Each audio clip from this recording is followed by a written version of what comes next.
Bonjour chers frères et sœurs, bienvenue encore à notre chaîne Ingeta Africa. Aujourd'hui encore, nous allons passer quelques minutes en train de réfléchir. Parce que nous ici, on ne croit pas seulement, on réfléchit. Aujourd'hui, nous allons réfléchir sur un sujet, une question qui m'a toujours été posée. Denis, est-ce que tu penses vraiment que le problème de l'Afrique, c'est les religions importées?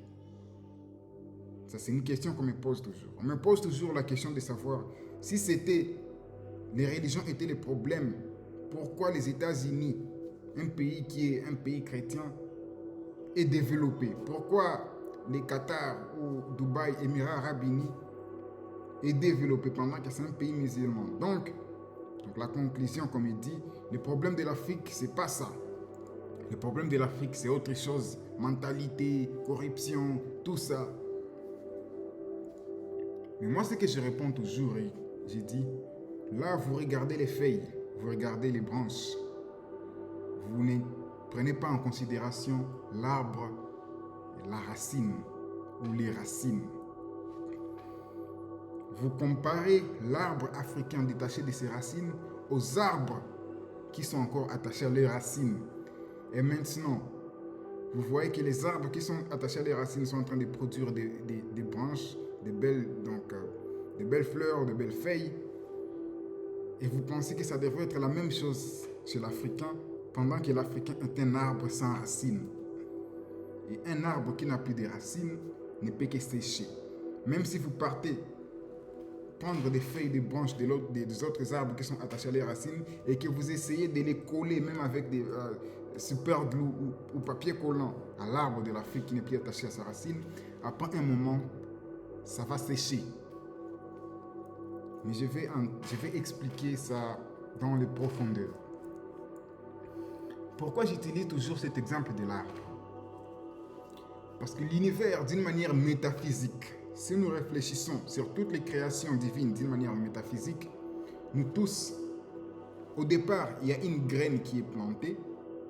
Cette graine crée des racines et par après, l'arbre commence à croître, à grandir et à la fin, il y a des branches, il y a des feuilles, il y a des fleurs. Et il n'y a aucune exception. C'est comme ça toujours. La graine, c'est la sémence de Dieu. Dieu, ayant créé l'univers, il a mis sa graine, il a éparpillé ses graines. Et chaque graine a créé ses racines, et chaque racine a commencé à dégager son arbre. Maintenant, il s'est fait qu'à l'heure actuelle, l'arbre de l'Africain a été détaché de ses racines. Et comment cela a été possible, comme nous le savons tous, c'est par, premièrement, l'esclavage, qui a été, premièrement, l'esclavage des Arabes au XIIIe siècle, plus tard, l'esclavage des Occidentaux, et après, quand l'esclavage était aboli, ils ont juste changé la forme d'esclavage, c'est devenu la colonisation.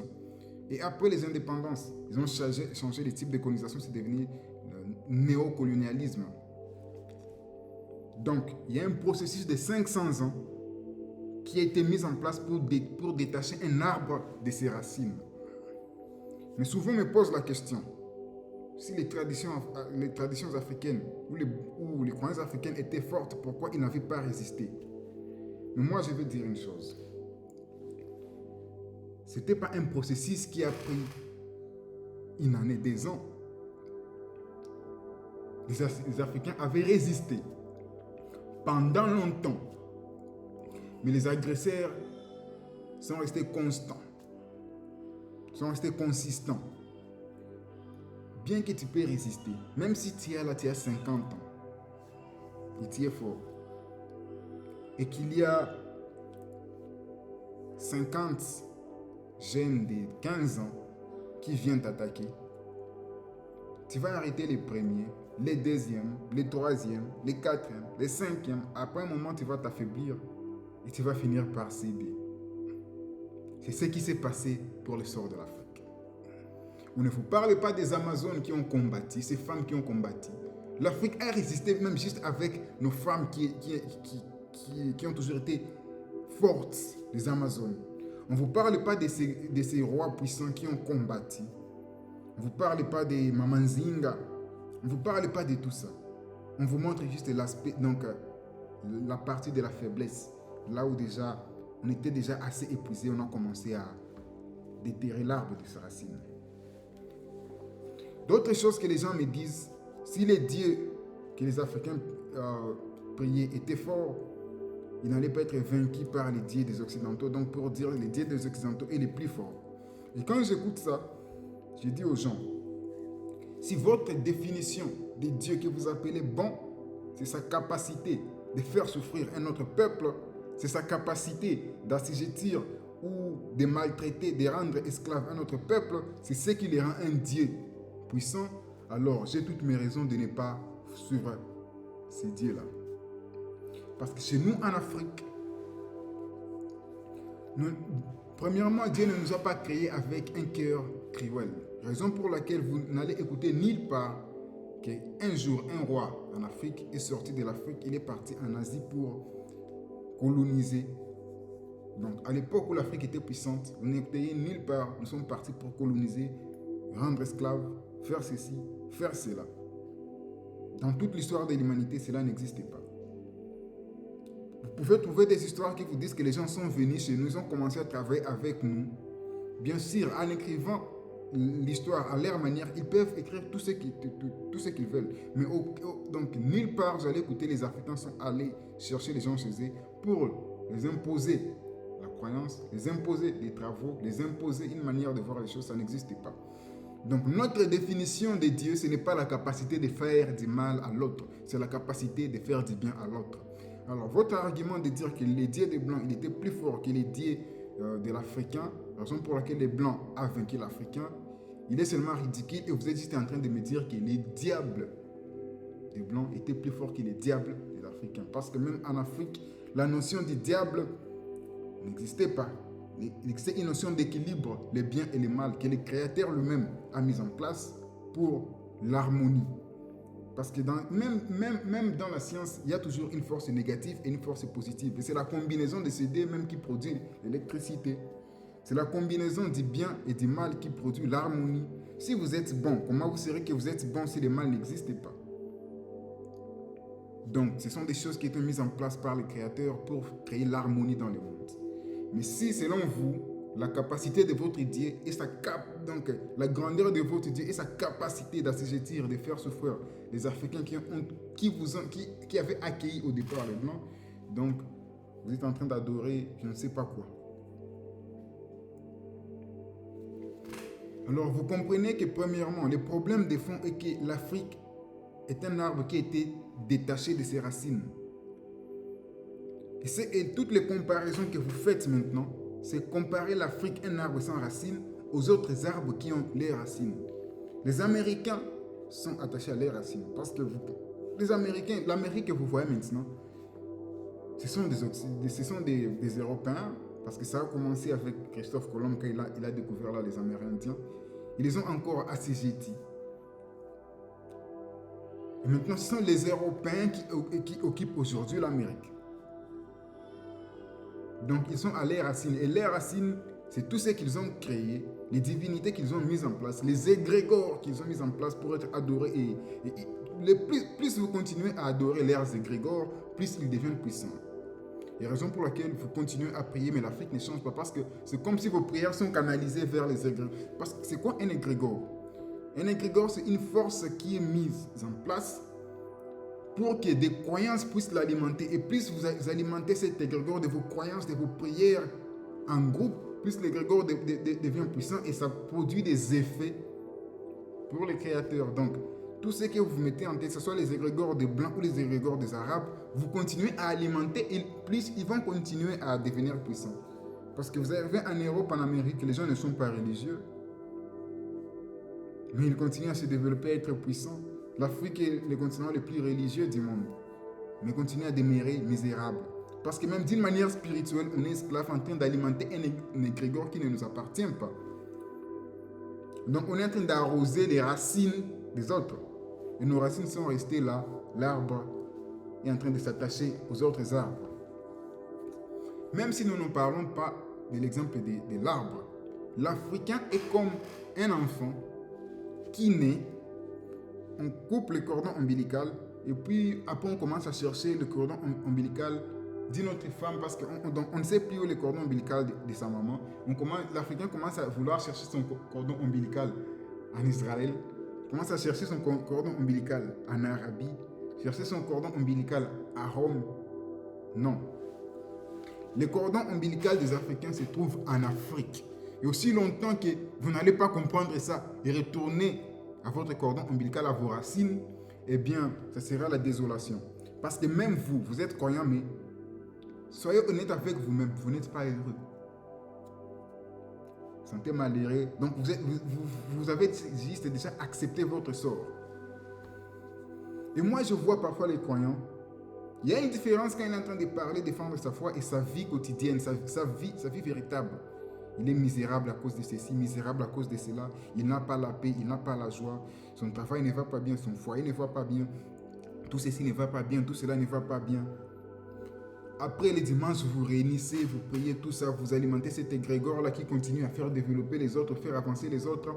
Et même si vous vous réunissez comme ça, quand chacun rentre à la maison, il dit à ses enfants, il ne faut pas manger chez le voisin, là, il peut te faire du mal. Pendant qu'il y a quelques heures, vous étiez ensemble, en train d'adorer. Donc, vous voyez, même l'égrégore que vous adorez, c'est juste pour conformité de voir qu'il était là. Mais dans les coins, vous êtes divisés.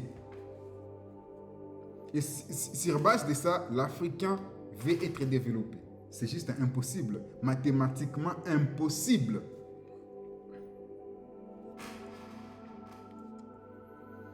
Mais comment alors, l'autre question c'est comment la tradition africaine peut aider l'Afrique à se développer?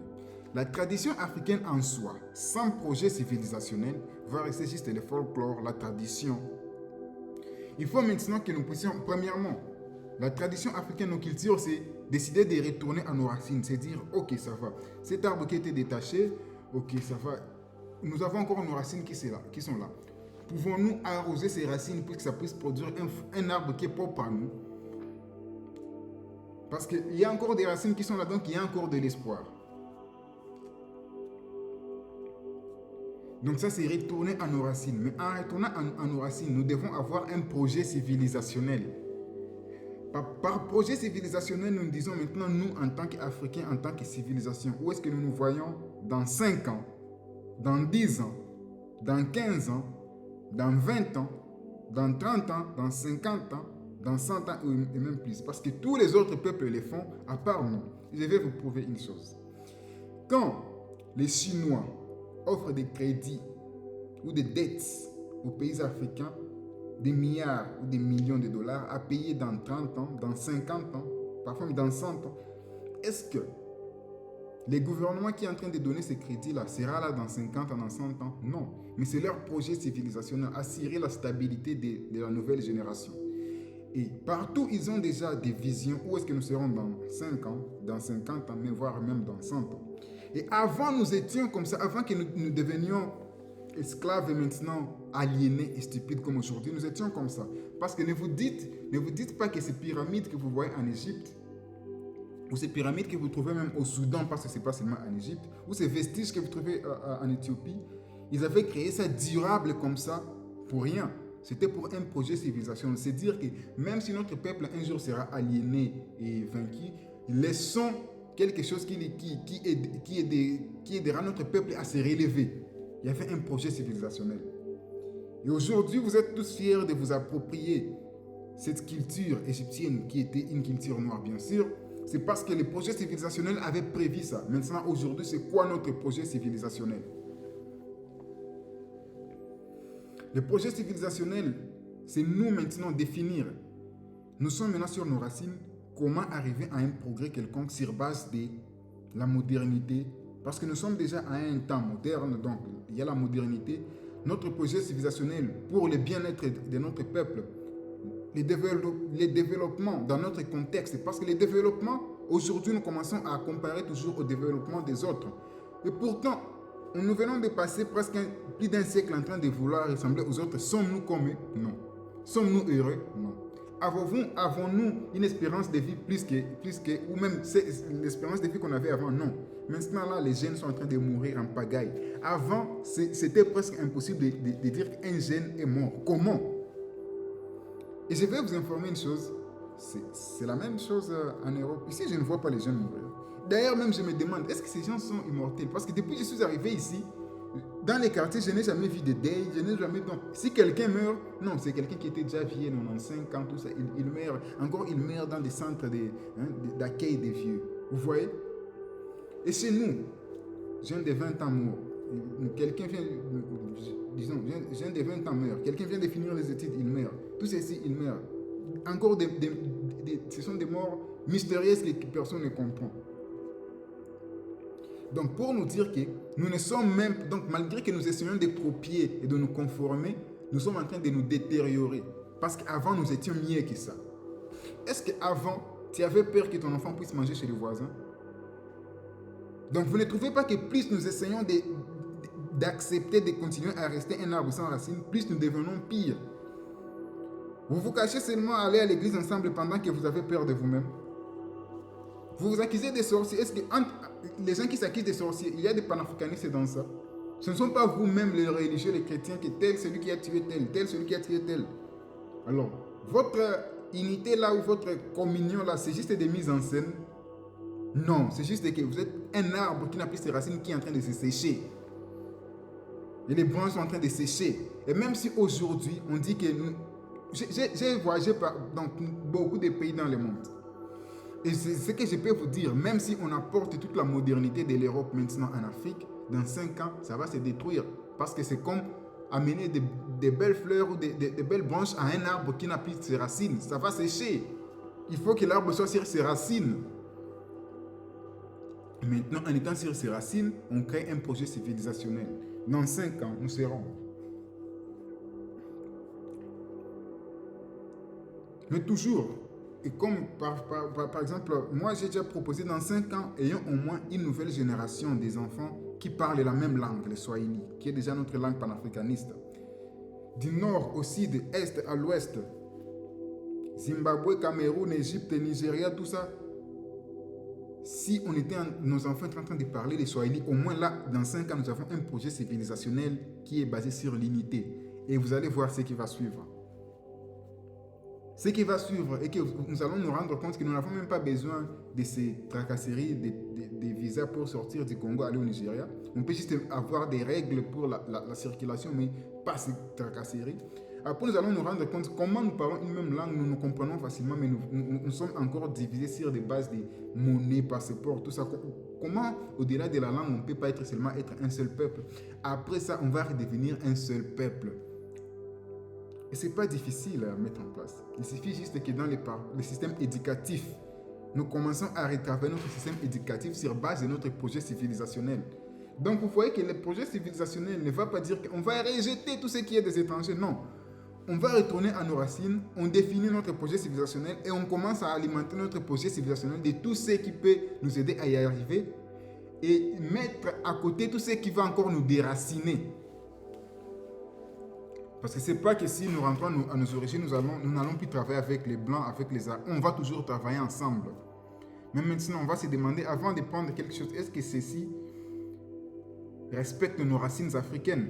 Parce qu'aujourd'hui, vous ne pouvez pas aller en Arabie et proposer des choses qui ne respectent pas leurs traditions arabes. C'est impossible. Vous ne pouvez pas aller en Israël essayer d'imposer des choses qui ne respectent pas leurs traditions juives. C'est impossible. Vous ne pouvez pas aller même en Europe commencer à porter des choses qui ne sont pas dans leur tradition européenne. Bien sûr que je ne vais pas trop parler sur ça parce que bon, je les aime, je travaille avec eux. Alors, pourquoi c'est nous toujours qui devons accepter qu'on nous impose des choses qui ne sont pas en harmonie avec nos valeurs traditionnelles? Les Chinois, même quand ils partent dans d'autres pays, ils envoient ces enfants dans d'autres pays, c'est pour bâtir des choses qui sont basées sur leurs traditions chinoises. Même chose avec les Japonais, les Indiens et tout le reste. Mais c'est les Africains qui essaient de devenir un arbre qui va produire des belles fleurs n'ayant pas de racines. C'est impossible. Nous comprenons une chose.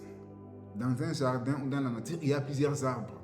Et aussi longtemps que chaque arbre est attaché à ses racines, et nous-mêmes, nous devenons un arbre attaché à nos racines, nous allons nous tous, donc tous ces arbres-là, va créer un vent. Un vent. Parce que même quand tu pars dans la racine, si tu trouves seulement un seul arbre, ça ne te donne pas ces vents-là naturels. Mais quand c'est l'ensemble de plusieurs arbres attachés à leurs racines, ça te donne vraiment un vent qui est agréable. Et si tu trouves un arbre qui n'est plus à ses racines, tu ne seras même pas intéressé à ça, tu vas dénigrer ça. Ce qui explique pourquoi l'Africain est toujours dénigré, est toujours vu comme n'importe quoi. Parce que malgré tout ce que vous mettez en tête, et c'est les colons qui vous a collé ça en ça, et vous y croyez, vous y attachez, pendant que lui, il vous trouve ridicule. Si au moins il disait que nous respectons ces gens qui sont attachés à ce aux choses qu'on leur a appris, ça va. Maintenant, ils vous trouvent ridicule, vous voulez venir chez eux, ils refusent, vous compliquent, vous voulez faire ceci. Sinon, quand il y a des vaccins, on va d'abord tester sur ces chimpanzés-là. Ici même si vous faites des bonnes choses, vous êtes traité des singes et tout ça, vous voyez que... Et ils voient déjà que vous n'êtes pas attaché à vos racines. Chers Africains, retournons à nos racines. Et puis, quand nous sommes à nos racines, notre arbre va grandir. Et nous Dieu ne nous a pas créé avec un cœur cruel. Donc, ça veut dire qu'on ne va faire du mal à aucun autre arbre. Mais cet arbre va produire du vent. Nous allons produire du vent, l'autre va produire du vent. Et le monde sera un monde qui est en harmonie.